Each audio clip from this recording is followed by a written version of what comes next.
ಸ್ವಲ್ಪ ಮಡಿಕ ಬರ್ಬೋದಾ? ಮಡಿಕ ಬರ್ಬೋದಾ? ಎಷ್ಟಾಗ ಬರ್ತದ ಅದು? ಇದಕ್ಕೆ ನೀವು ತುಪ್ಪ ಸಾಕೋಬೇಕು. ಆವಾಗ ಅಂಟಲ್ಲ. ನೀವು ತುಪ್ಪನೇ ಸಾವಿರದ ಎಲ್ಲ ಅಂಟದೆ. ನೆಟ್ಟಿಗೆ ನಿಲ್ಲಿಸ್ಬೇಕು. ನೀವು ಮನುಷ್ಯರಿಲ್ಲ ಅದು ನೆಟ್ಟಿಗೆ ಇಲ್ಲ ಮನಗಿಸ್ಬಿಡು ಪಂಕಜ್. ಇದು ಜಾಸ್ತಿ ಬರ್ತದೆ. ಒಂಚೂರು ತುಪ್ಪ ಹಂಗೆ ಹಾಕಿ ಹಂಗೆ ಹಾಕಿ. ಅವಾಗ ಅಂಟ್ಕೊಳ್ಳಲ್ಲ.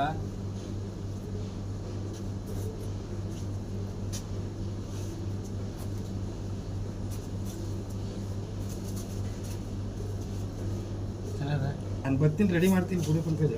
ನೀವು ಹೋಲ್ ಭೀ ಹಾಕಿ अलग बॉइल कर दे वेस्ट आपको दे देगा कल का है ना वो उसी को देखो वेस्ट